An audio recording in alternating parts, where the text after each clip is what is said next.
Que a graça do Senhor Jesus Cristo e o amor de Deus e a comunhão do Espírito Santo seja com todos vocês.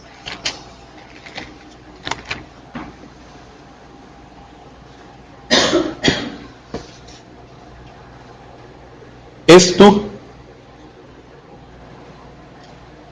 É a pergunta que encontramos em Mateus 11, 3. És tu?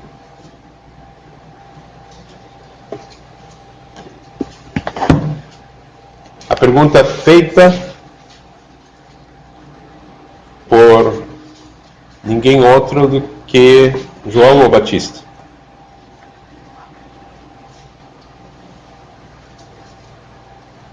Alguém disse que a fé de João Batista havia fraquejado porque ele estava no cárcere.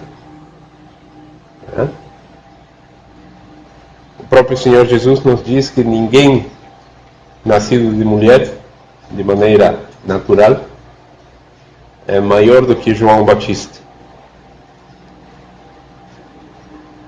Mas nós vemos que ele manda os seus discípulos,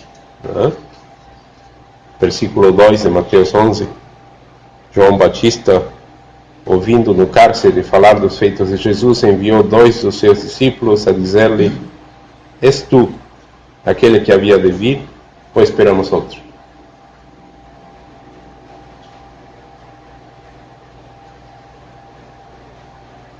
Certamente deve ter sido muito duro para João Batista estar preso sem haver cometido nenhum delito, nenhum crime. A não ser, isso não é crime, denunciar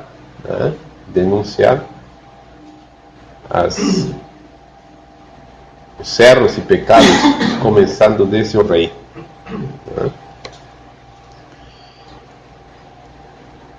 E foi justamente a mãos desse rei que o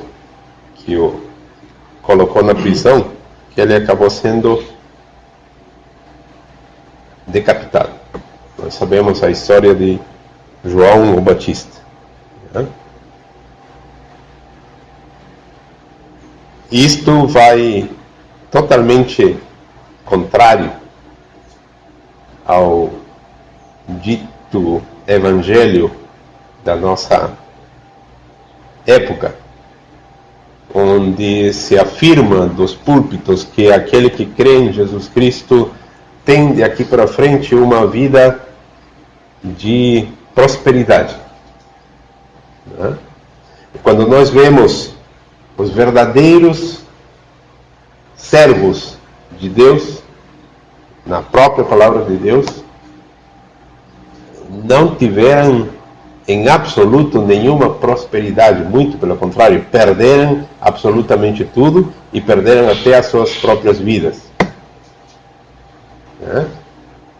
E se nós colocássemos, como se diz, preto no branco, num papel, e escrevêssemos o que eles ganharam por serem tão fiéis ao Senhor Deus, por serem tão fiéis ao Senhor Jesus, prêmio máximo, a morte.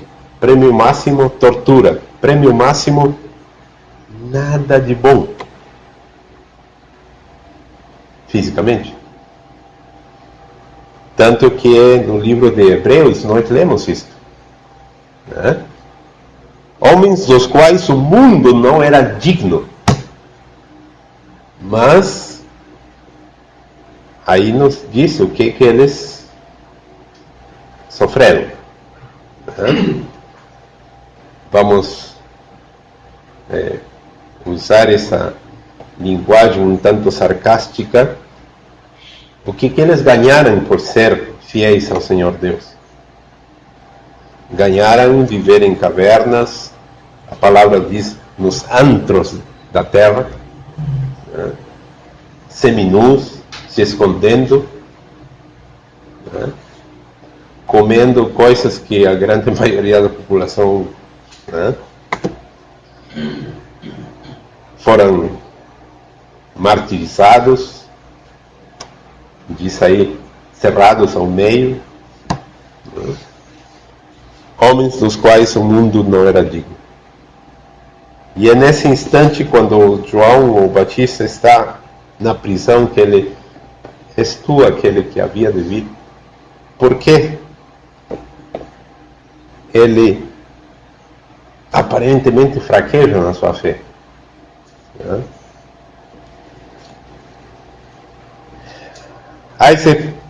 Há essa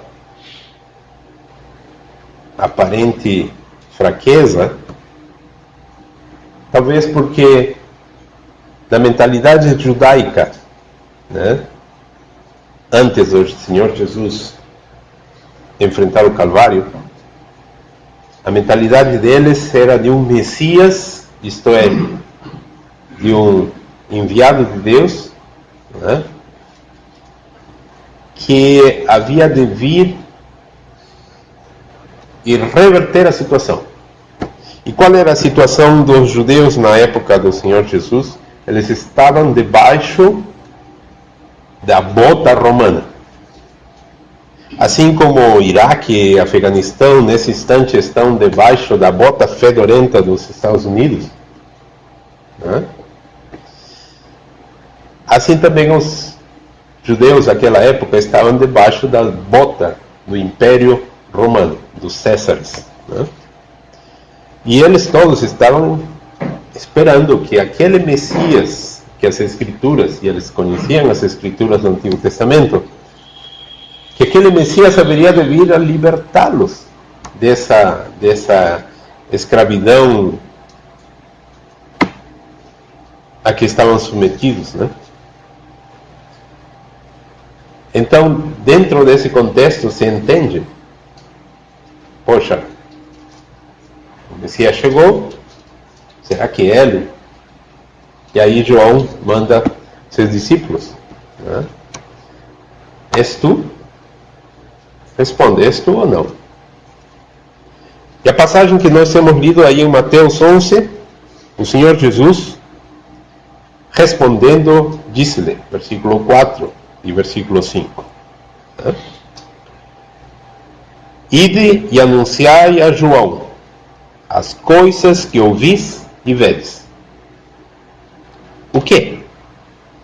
Os cegos veem, os coxos andam, os leprosos são limpos, os surdos ouvem, os mortos são ressuscitados, e aos pobres é anunciado o Evangelho. Digam isso para João. Porque João é um sacerdote e ele conhece a lei. E as passagens do Antigo Testamento, né, apontam para o Messias como sendo aquele que haveria de fazer os cegos enxergar, os coxos andar, os leprosos seriam limpos pela ação miraculosa do Messias, né? Os mortos seriam ressuscitados, os surdos começariam a ouvir e as boas novas do reino dos céus, o Evangelho, seria pregado aos pobres. Então o Senhor Jesus não responde, sim, sou eu. Mas ele disse, vão e digam para ele o que vocês estão vendo. Ele sabe encaixar as coisas. Certamente João Batista permaneceu no cárcere até ele ser decapitado, né, por Herodes, por ordem do rei Herodes. Mas, com certeza, a sua fé foi fortalecida. Foi fortalecida e não podemos nem imaginar João Batista batendo num púlpito ou algo parecido, exigindo de Deus libertação.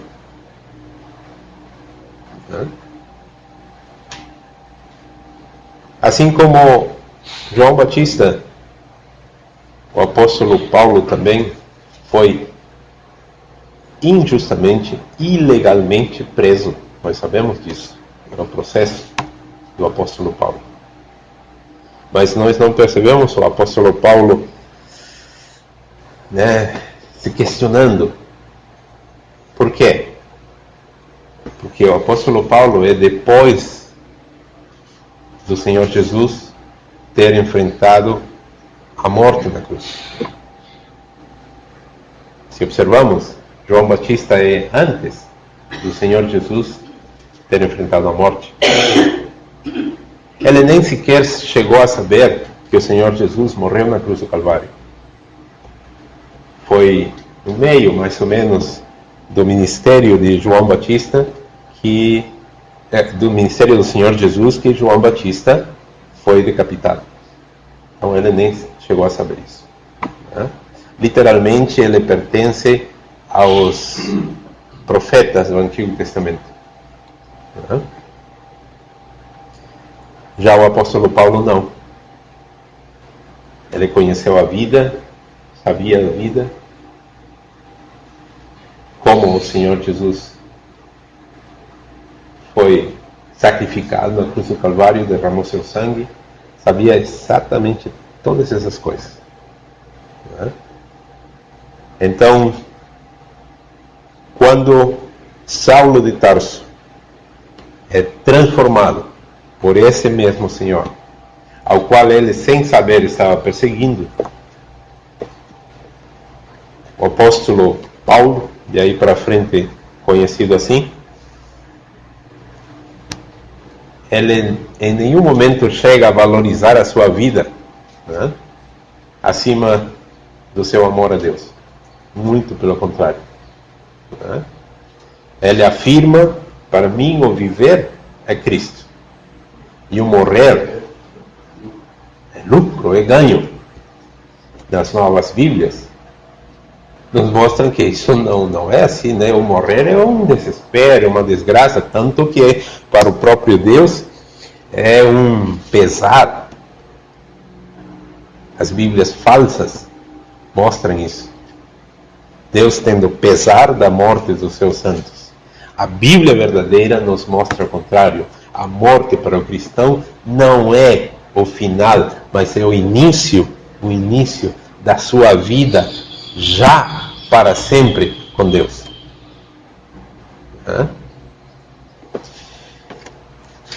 És tu? Em Romanos capítulo 9, versículos 30 em diante, nós encontramos o seguinte: que diremos, pois? Que os gentios que não buscavam a justiça alcançaram a justiça? Sim, mas a justiça que é pela fé. Mas Israel, que buscava a lei da justiça, não chegou à lei da justiça. Por quê? Porque não foi pela fé, mas como pelas obras da lei, tropeçaram na pedra de tropeço, como está escrito: eis que eu ponho em Sião uma pedra de tropeço e uma rocha de escândalos, e todo aquele que nela crer não será confundido.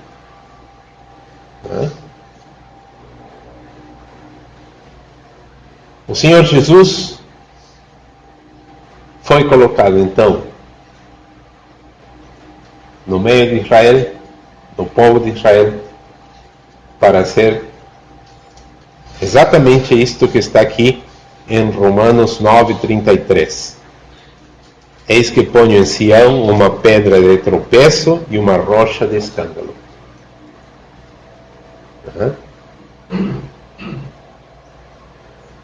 Quando o Senhor Jesus nasceu, um dos cânticos que foram cantados a respeito dele indicava que ele seria colocado, que ele já havia sido colocado, para a queda de muitos em Israel e para a exaltação de alguns.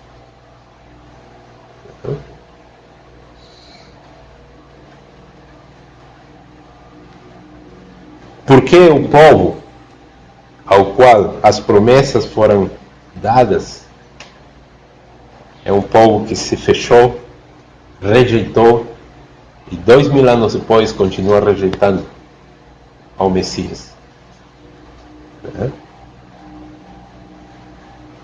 Porque eles tropeçaram na pedra de tropeço, na rocha de escândalo que é Jesus. Porque eles esperavam um Messias exatamente como o Jesus da prosperidade. Creia e daqui para frente você vai ganhar. E aí se escutam esses testemunhos, né? São tristes, né? Isso não tem de testemunho cristão absolutamente nada. Eu estava assim, e se deliciam contando com luxo de detalhes os seus pecados, ao ponto que eu até parei na sarjeta, porque já não, né, as drogas me levaram a isto e tal, eu perdi tudo.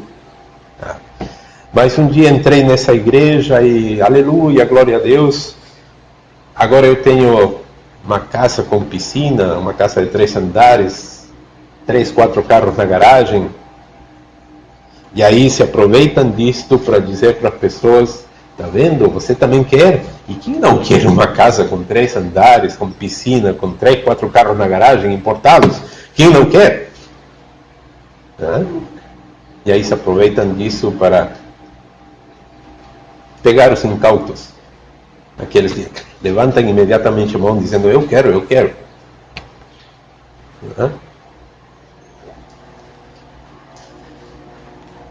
É o mesmo Jesus, um falso Jesus. Os judeus tropeçaram nessa pedra de tropeço. Qual é a pedra de tropeço? Não é esse falso Jesus. Nesse aí ninguém tropeça. Nesse aí todo mundo segue. Porque a grande pergunta, quem não quer? Claro que todos querem.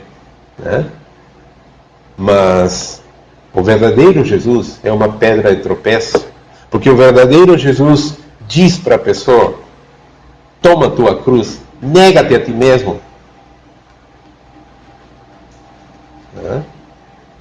Nega-te a ti mesmo e segue-me.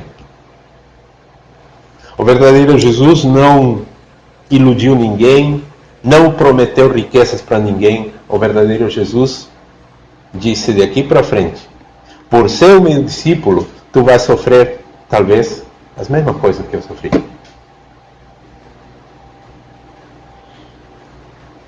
E ouvindo isto, muitos dos seus discípulos já não o seguiam. Isso está registrado na palavra de Deus em João capítulo 6. Muitos voltaram para trás. E aí ficou Jesus, nota 0 em marketing, somente com os apóstolos. E para abaixar essa nota ainda abaixo de 0, ele disse para os seus apóstolos, ele disse, vocês também querem ir embora? Podem ir.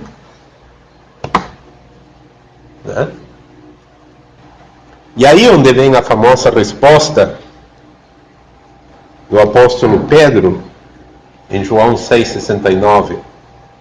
Porque nós sabemos que tu és o Cristo, o Filho do Deus vivente. Por isso, nós ficamos aqui. A quem iremos? Somente tu tens as palavras da vida eterna. A rocha de escândalo. Isto nós encontramos já como profecia em Isaías capítulo 8. Isaías capítulo 8, versículos 13 ao 15. Ao Senhor dos exércitos, a Ele santificai, e seja Ele o vosso temor, e seja Ele o vosso assombro. Ao Senhor dos exércitos santificai, e seja Ele o vosso temor, e seja Ele o vosso assombro. Tão diferente da mensagem que se escuta agora, dizendo que Deus ama, praticamente é um coraçãozinho vermelhinho lá em cima, de tanto amor. Realmente Deus amou ao mundo de tal maneira que deu seu Filho para morrer por esse bando de pecadores condenados. Realmente Deus amou ao mundo. Mas a palavra de Deus nos diz que a primeira coisa que devemos fazer diante de Deus é temer. Né? Temer a Deus. Povos inteiros que foram condenados por Deus, quando nós lemos realmente, estudamos realmente a palavra de Deus, o castigo de Deus veio sobre esses povos porque eles não tinham amor de Deus, não, porque eles não tinham temor de Deus.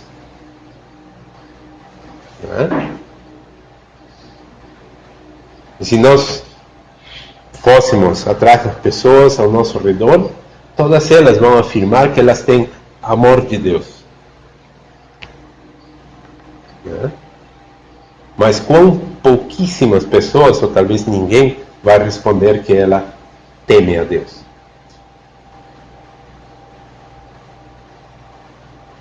E a palavra de Deus é clara. É clara. Seja Ele vosso temor, e seja Ele vosso assombro. Então, Ele vos será por santuário, mas servirá de pedra de tropeço e rocha de escândalo às duas casas de Israel. O que se refere às duas casas de Israel? Israel havia sido dividido por causa do pecado de Salomão. O reino do norte e o reino do sul, o reino de Israel e o reino de Judá. A isso se refere as duas casas de Israel. Por armadilha e laço aos moradores de Jerusalém. E muitos entre eles tropeçarão e cairão, e serão quebrantados e lançados e presos. Isso é uma profecia ao Senhor Jesus, por causa do Senhor Jesus. Poucos foram os que realmente foram atrás do verdadeiro Jesus. E os outros decidiram, não, esse não é o Messias, nós vamos continuar esperando, e 2000 anos depois eles continuam esperando esse Messias que vai governar o mundo inteiro, vai dilapidar, vai surrupiar, não dilapidar, vai surrupiar as riquezas do mundo inteiro para entregar aos judeus. Essa é a esperança judaica atual. Eles não estão esperando o nosso Senhor Jesus, que faz 2000 anos atrás derramou seu sangue na cruz do Calvário. Eles estão esperando um Messias que vai dominar economicamente e militarmente o mundo inteiro. E nós sabemos quem é esse tal de Messias. Realmente vai acontecer. Mas não será o Senhor Jesus Cristo, Filho de Deus. Será o Anticristo. Isto vai acontecer. Falta quantos anos? Não sabemos, mas certamente está muito pronto, muito perto de isso suceder. As profecias do Antigo Testamento todas apontam para o Senhor Jesus. Lá na primeira carta do apóstolo Pedro, primeira carta de Pedro, no capítulo 2, versículos 6 a 8. Novamente, há esta referência às profecias messiânicas. Pedro, capítulo 2, versículos 6 a 8. Por isso também na Escritura se contém: eis que ponho em Sião a pedra principal da esquina, eleita e preciosa. E quem nele crer não será confundido. Quem nela crer não será confundido. E assim, para vós os que credes, é preciosa. Mas, para os rebeldes, a pedra que os edificadores reprovaram, essa foi a principal da esquina, e uma pedra de tropeço e rocha de escândalo.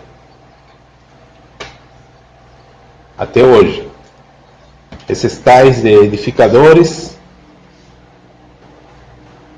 em Israel rejeitam a pedra da esquina, a pedra principal, a pedra angular, pedra reprovada. E para eles é uma rocha de tropeço e rocha de escândalo. És tu? Sim, é ele o Messias. Mas não encaixa com a ideia deles. A ideia deles é um reino militar, violento, dominador sobre todos os seres humanos, que eles chamam de gado. E o seu Messias será um rei que vai dominar o mundo inteiro. Eles rejeitaram o Cordeiro de Deus, que tira os pecados do mundo. E foi isso o que João Batista afirmou antes de ele ser preso. Isto lemos em João capítulo 1, versículos 25 ao 35. João capítulo 1, versículo 25 em diante.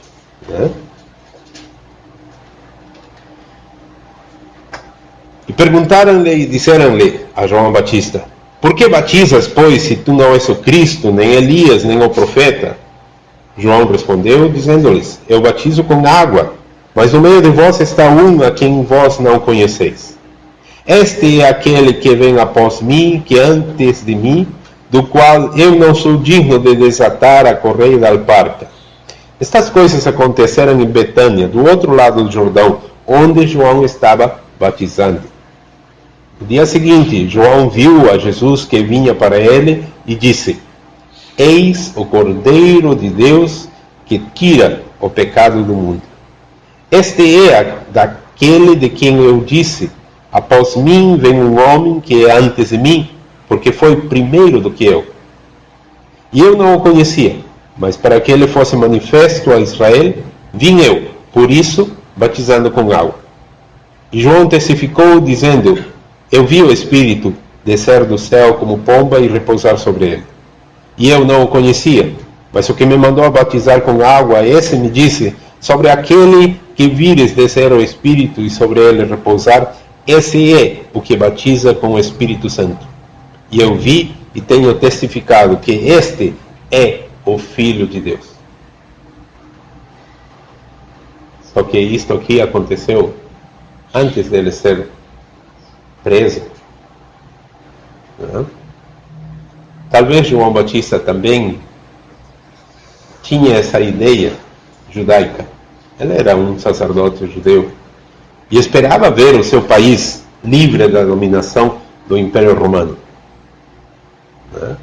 Talvez por isso, na prisão, ele manda aos seus discípulos: és tu? Certamente com a resposta que o Senhor Jesus mandou através desses discípulos de João, certamente a fé de João se fortaleceu. É realmente ele.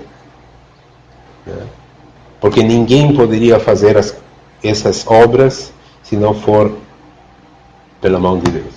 É ele. Qual foi o prêmio, vamos colocar entre aspas, de João Batista por ser fiel a Deus? Ser decapitado. Qual foi o prêmio, mais uma vez entre aspas, de Saulo de Tarso por ser fiel ao Senhor Jesus? Ser morto. E assim nos faltaria tempo para falar de homens, de mulheres que através da história, pela sua fidelidade ao Senhor Deus, ao Senhor Jesus, perderam tudo.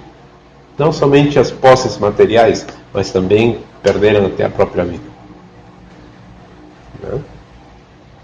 Por isso, como cristãos, nós temos que olhar sempre para o que está registrado em Colossenses, capítulo 3, versículo 2, 3. Pensai nas coisas que são de cima, não nas que são da terra, porque já estáis mortos. Porque já estáis mortos. E a vossa vida está escondida em Cristo, com Cristo em Deus. Pensai nas coisas lá de cima, não nas aqui da terra. O apóstolo Paulo dando a mensagem realmente divina aos cristãos. E qual é a mensagem atual? A tal da teologia, entre aspas, da prosperidade. Faça isto e você vai ganhar. É principalmente para que ganhem esses tais de pastores. Dê seu dízimo, mostre que você tem fé. Quanto você ganha? 2.000? 3.000? São 300, 200 aqui. E se você aumentar, vai ganhar mais. E muitas pessoas vão atrás dessas coisas e colocam mais e mais e mais e mais. Na verdade, porque há uma cobiça. Há uma cobiça, uma ganância. Eu vou colocar mais porque é um negócio da China.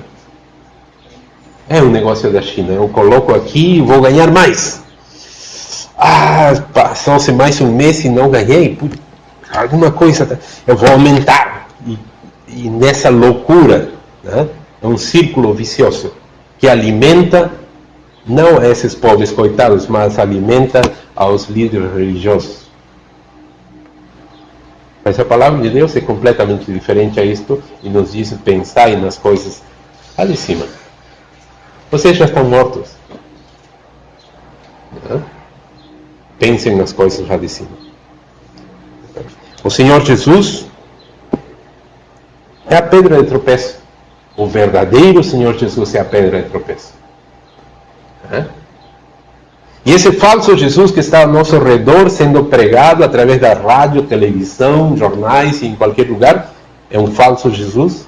São os falsos cristos que o Senhor Jesus afirma, que apareceriam nos últimos tempos.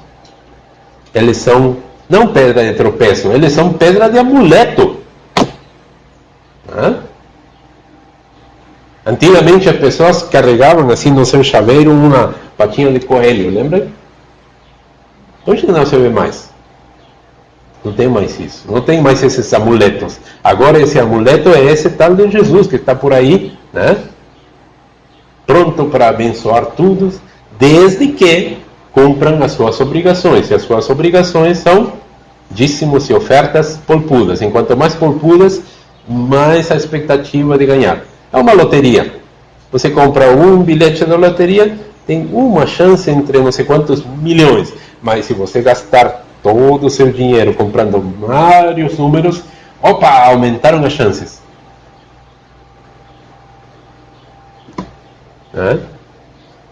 Na verdade, é um cifrão nos olhos das pessoas e é por isso que estão sendo iludidas, enganadas, surrupiadas nas suas posses. O Senhor Jesus é realmente uma pedra de tropeço, uma rocha de escândalo. O Senhor Jesus, redentor das suas ovelhas, Ele não veio à terra para defender. Eis que o meu defensor vive. Não. Eis que o meu redentor vive. O meu redentor vive. E ele vai vir. Essa é a mensagem de Natal. Mas pastor, não?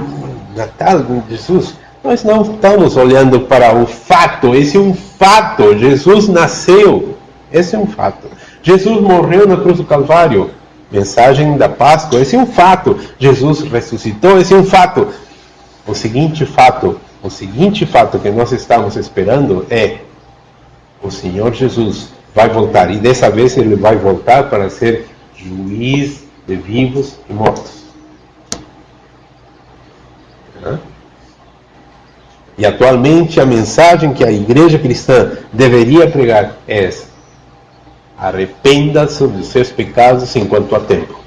Por quê? O Senhor Jesus está às portas. O Senhor Jesus está vindo.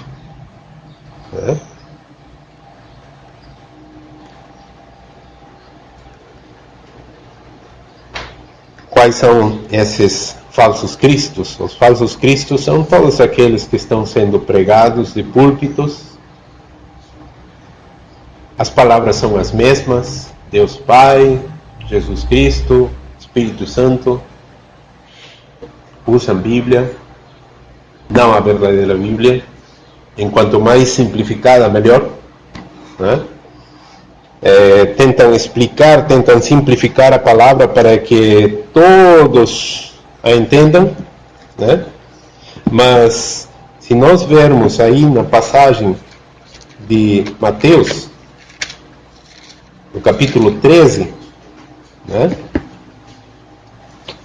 Esse capítulo 13 aí, não pensemos que isto é distante do capítulo 11. Nós temos esse pensamento, mas se nós vermos, é o mesmo contexto, é a mesma situação. Tá? Talvez seja a mesma ocasião. É o Senhor Jesus referindo-se aos judeus. Tá? O Senhor Jesus referindo-se aos judeus. Tá? No capítulo 13 de Mateus, nós vemos o Senhor Jesus dizendo para aquelas multidões parábolas. E nesse capítulo 13 temos a parábola do semeador. Né? E depois, no versículo 10, diz: acercando-se dele, os discípulos disseram: por que eles falam por parábolas? E ele, respondendo, disse-lhe: porque a vós é dado conhecer os mistérios do reino dos céus, mas a eles não lhes é dado. Porque aquele que tem, se dará, e terá uma abundância. Mas aquele que não tem, até aquilo que tem, lhe será tirado.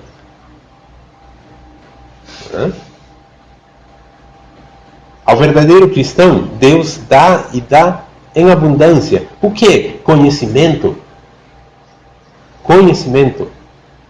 A cada dia, a cada encontro com o Senhor através da sua palavra, nós entendemos, compreendemos mais. E aqui se refere, e aquele que não tem, até aquilo que tem lhe será tirado. Se refere às pessoas que não receberam o amor da verdade e essa verdade é retirada e é colocada em seu uma outra verdade. E não uma, várias. Falsas palavras para que falsos cristos possam ser edificados, possam ser colocados. Comparado esses cristos falsos com o verdadeiro, é como comparar uma pedra de arenito com uma pedra que nós chamamos de diamante. O valor é absurdamente, incalculavelmente diferente. As propriedades são totalmente diferentes. O verdadeiro Jesus é rocha de escândalo, rocha de ofensa, para aqueles que não receberam o amor da verdade para se salvarem. A pergunta dos discípulos: por que lhes falas em parábolas? E essa mesma pergunta foi respondida em Marcos, né? No capítulo 4, é isso?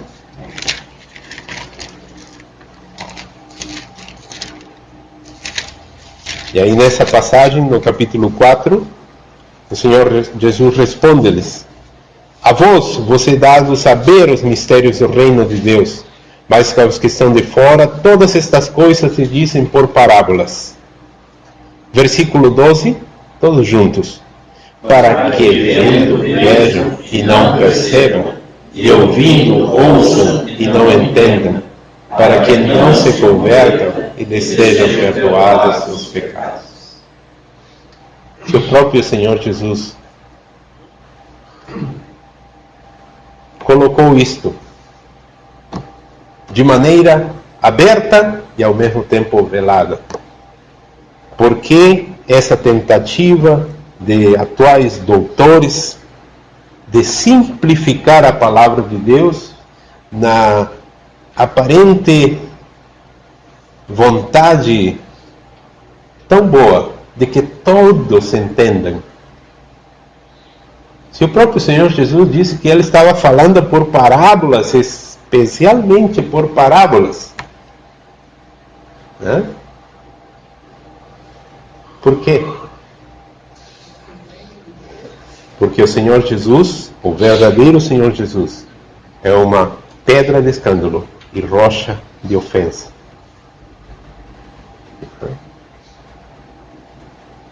Mas,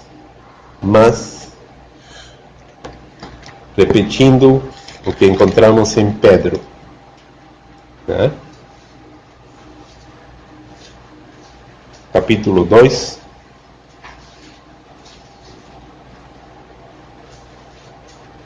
versículo 6. Por isso também a Escritura se contém: eis que ponho em Sião a pedra principal da esquina, eleita e preciosa, e quem nela crer não será confundido. E assim para vós, os que credes, é preciosa. Para vós, os que credes, é preciosa. Mas, para os rebeldes, a pedra que os edificadores reprovaram, essa foi a principal da esquina, pedra de tropeço e rocha de escândalo. Para nós, os cristãos, que cremos no verdadeiro Senhor Jesus Cristo, Ele é a pedra preciosa, mais valioso do que qualquer diamante de qualquer quantidade de quilates dessa terra condenada. Mas para os outros é a rocha de escândalo, pedra de tropeço. Que Deus nos dê uma maior compreensão disto aqui. Que o Senhor Deus tenha sempre a sua misericórdia sobre as nossas vidas e nos conceda a sua graça de cada vez mais crermos neste Jesus que foi rejeitado praticamente pela humanidade, não só pelo povo judeu, mas pela humanidade ao nosso redor, porque Ele é a pedra de escândalo, rocha de ofensa. Queres tu seguir ao Senhor Jesus? Toma a tua cruz, nega-te a ti mesmo todo dia e carrega e o segue. O que Ele te prometeu? Nós diríamos, humanamente falando, nada. Espiritualmente falando, tudo. Para nós, os que cremos, o Senhor Jesus é a pedra preciosa. Amém.